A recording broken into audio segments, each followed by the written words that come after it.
Ketegangan antara Amerika Serikat dan Iran terus berlanjut. Kedua pihak menyatakan siap jika negosiasi buntu dan perang berlanjut. Yang terbaru, saudara, Amerika Serikat menunda penjualan senjata ke Taiwan demi memenuhi kebutuhan amunisi melawan Iran.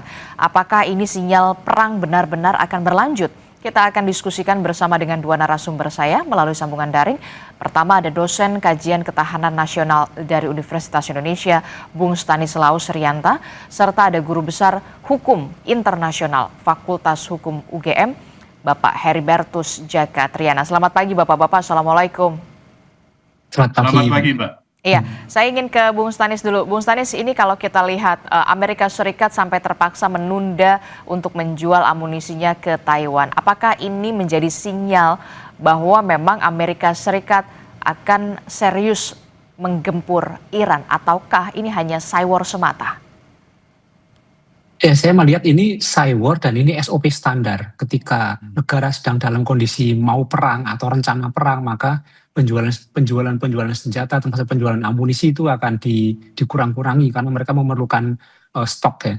Dan saya kira kalau melihat apakah ini gertakan, ya kalau Trump kan memang suka menggertak ya. Sejak pertama perang itu sudah melakukan gertakan-gertakan, walaupun gertakan-gertakan Trump itu sedikit yang dilakukan, tapi saya melihat bahwa sebenarnya soal amunisi ini sebenarnya adalah SOP standar karena negara sedang dalam kondisi perang. Jadi bukan mengarah kepada langkah yang akan lebih serius, tapi ini SOP standar. Oke, jadi ini merupakan SOP standar begitu ya untuk Amerika Serikat yang saat ini tengah dalam fase perang begitu dan belum ada titik temu di sana. Nah, kalau kita melihat soal kekuatan militer, Bung Stanis, bagaimana dengan kebutuhan senjata Amerika Serikat? Apakah sudah sebegitu kewalahankah Amerika Serikat sampai kemudian harus menunda penjualan senjata ke Taiwan? Kalau memang ini hanya sebatas SOP saja. Saya kira tidak ya, harusnya tidak ada kewalahan ya, karena Amerika negara besar dan memang terkait alutsista. Amerika ini peringkat 1 dunia, jauh dengan Iran yang peringkat 15, Israel di atasnya sedikit 14. Jadi kalau saya melihat soal senjata ini, saya kira harusnya tidak kewalahan. Tapi perang dengan Iran itu kan ternyata bukan perang dengan senjata. Iran menggunakan strategi asimetrisnya. Dia menggunakan Selat Hormuznya sebagai senjata yang lebih ampuh. Jadi penggunaan peluru kendali itu misalnya antara Amerika dan Iran saya kira tidak efektif itu. Tapi Iran memainkan Selat Hormuz yang sangat efektif sampai membuat dampak kemana-mana ke seluruh dunia. Dan ini yang dikhawatirkan Amerika sebenarnya. Jadi senjata Amerika itu bisa kalah dengan penguasaan Iran di Selat Hormuz sebenarnya. Maka penggunaan senjata yang besar itu sebenarnya malah merugikan sebenarnya. Jadi ya sebaiknya digunakanlah diplomasi, kemudian digunakanlah perundingan yang melibatkan pihak ketiga sehingga perdamaian dan kesepakatan tercapai, bukan dengan senjata. Oke, nah ini kalau dari sisi soal ketahanan militer serta kekuatan, tapi bagaimana Pak Heribertus melihat ini dari sisi hubungan internasional? Penundaan penjualan senjata ke Taiwan ini, apakah Anda melihat ada kaitannya dengan pertemuan Trump dan juga Xi Jinping pada beberapa pekan lalu? Yang pertama saya kira setelah pertemuan antara Trump dengan Xi Jinping ini kan harus ada prakondisi untuk menciptakan ruang-ruang kepercayaan bilateral antara Amerika dengan China. Nah, salah satunya adalah terkait dengan pencapaian tujuan Amerika terkait dengan posisi China dan terhadap Iran. Saya kira pada saat sekarang kita ada melihat dua hal. Pertama, saat sekarang Amerika itu menunda apa yang disebut sebagai unilateral sanctions atau menunda sementara penggunaan kekerasan bersenjata terhadap Iran. Ini adalah sinyal yang saya katakan kemarin adalah Amerika sedikit mengalah dalam tataran teknis untuk mencapai langkah yang lebih besar. Nah, ini diikuti dengan yang kedua, saya kira Amerika menunda penjualan persenjataan ke Taiwan ini juga sebagai satu langkah confidence building untuk mencapai tujuan pertemuan bilateral pasca ketemu dengan Xi Jinping. Saya kira dari sisi kepentingan bilateral Amerika ini jelas. Satu, ingin merangkul China terkait dengan kepentingan Amerika di Iran supaya China itu bisa menjadi mediator yang sama-sama kuat, yang sama-sama bisa menekan Iran secara politik politis, ekonomi, dan juga dari sisi persenjataan. Lalu yang ketiga, saya kira ini juga memberikan pesan kepada China bahwa saat sekarang Amerika itu dalam posisi untuk hold sementara terhadap isu di Taiwan yang sangat sensitif dengan China. Saya kira kepentingan Amerika dalam situasi ini adalah untuk melaksanakan apa yang disebut sebagai prakondisi pasca pertemuan besar sehingga kepentingan Amerika itu terpenuhi. Lalu yang selanjutnya saya kira juga ini kalau dikatakan apakah ada persiapan untuk menyerang Iran, tanda-tanda pokok serangan yang lebih besar saya kira belum kelihatan, belum muncul. Misalnya pengerahan komponen cadangan yang besar dari Amerika itu juga belum ada. Lalu yang ketiga, penarikan hubungan diplomatik di beberapa negara kawasan di Iran juga belum terjadi. Dan yang saya kira yang ketiga, bagaimana saat sekarang juga belum ada tanda-tanda pengerahan terkait dengan kapasitas militer Amerika di kawasan. Sehingga saya kira ini masih sangat jauh, dan menurut saya ini adalah sebagai sebuah pesan. Saya setuju dengan Mas Tendari, ini adalah cywar yang bisa bermakna baik internal maupun eksternal, karena juga kita bisa lihat Iran sekarang sedang menyiapkan kekuatan bela diri massal masyarakatnya, yang saya kira ini adalah bertentangan dengan kekuatan kecanggihan senjata dibalas dengan kemampuan menggerakkan warga negaranya untuk bela diri semesta di Iran. Saya kira ini gambaran-gambaran yang bisa menunjukkan bahwa semua pihak masih dalam posisi menunggu, dan juga saya kira secara internal ini adalah manajemen stok amunisi di Amerika. Oke, jadi kalau menurut Anda ini adalah pesan yang ingin disampaikan seorang pemimpin Amerika Serikat, dalam hal ini adalah Donald Trump, kepada Iran dan juga pastinya dunia begitu ya pada saat ini. Posisi masih menunggu. Anda sependapat, Bung Stanis, belum ada tanda-tanda atau sinyal yang mengarah bahwa akan ada pengerahan pasukan dan sebagainya untuk bisa melakukan penyerangan yang masif dalam tanda kutip dan juga agresif kepada Iran hingga saat ini. Masih wait and see. Tanda-tandanya malah sebaliknya, bahwa kapal induk juga ditarik, ada satu kapal induk ditarik, kemudian tidak ada pengerahan pasukan. Perang itu membutuhkan mobilisasi yang sangat besar. Pengerahan pasukan darat, nanti kemudian persiapan, misalnya ada penerjunan lintas udara, nanti di base camp mereka juga disiapkan. Kemudian persiapan-persiapan di home base Amerika, itu harusnya kelihatan. Kemudian pangkalan-pangkalan Amerika di sekitar kawasan juga harusnya kelihatan. Tapi ini nampaknya tidak demikian, jadi masih seperti biasa saja. Tapi yang paling penting menurut saya, langkah mundurnya adalah dengan penarikan kapal induk. Satu kapal induk ditarik, ini menunjukkan bahwa niat perangnya semakin turun. Kalau ancaman itu kan ada diukur sama intensi dan capability. Penarikan kapal itu intensinya berarti menunjukkan penurunan, apalagi capability-nya. Jadi arah ke sana semakin kecil saya melihat.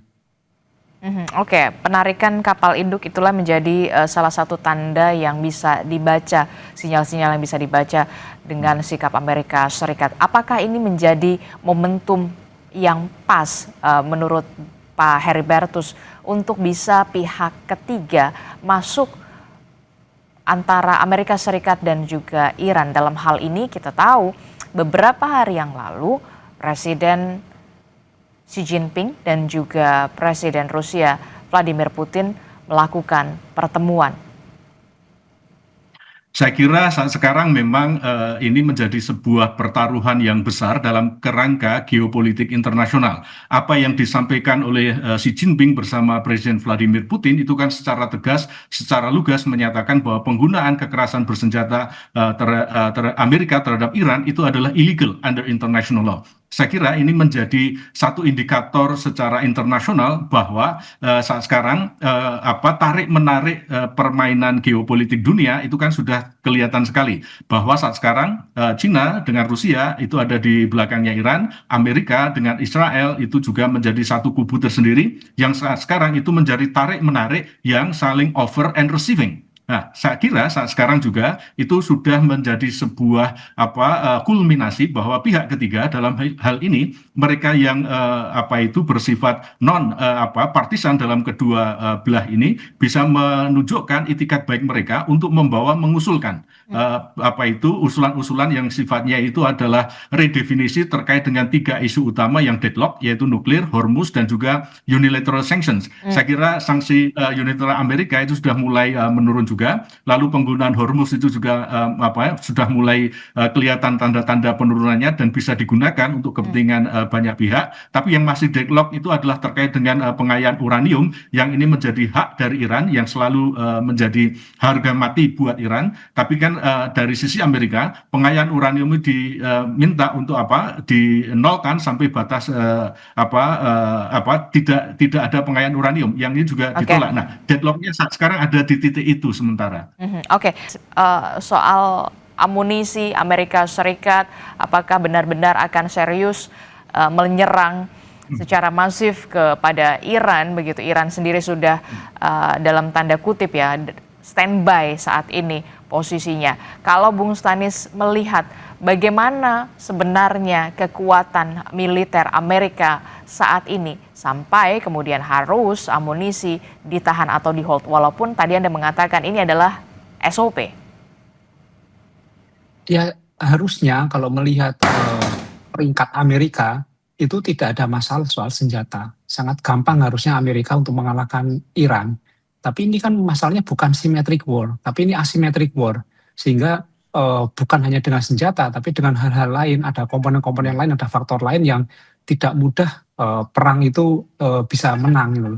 Jadi saya kira itu penjualan amunisi itu satu SOP, yang kedua mungkin untuk melunakkan hati Cina juga itu. Tapi bukan permasalahan ini akan disimpan untuk melakukan serangan ke Iran, tidak. Jadi lebih pada bahwa itu cyber Amerika, kemudian melunakkan hati Cina, kemudian standar seperti itu.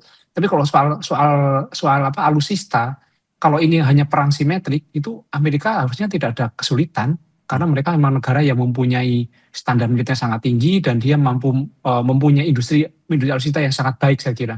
Jadi soal amunisi bukan suatu hal yang serius untuk melakukan perang bagi Amerika.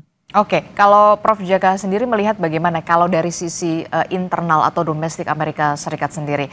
Kita tahu para anggota Kongres dari Partai Republik menunda pemungutan suara untuk menentukan kepastian perang terhadap Iran saat ini. Nah, dalam konteks domestik Amerika Serikat, apa sebenarnya imbas Republikan sampai harus menunda voting yang memang seharusnya dilaksanakan pada Kamis waktu Amerika Serikat?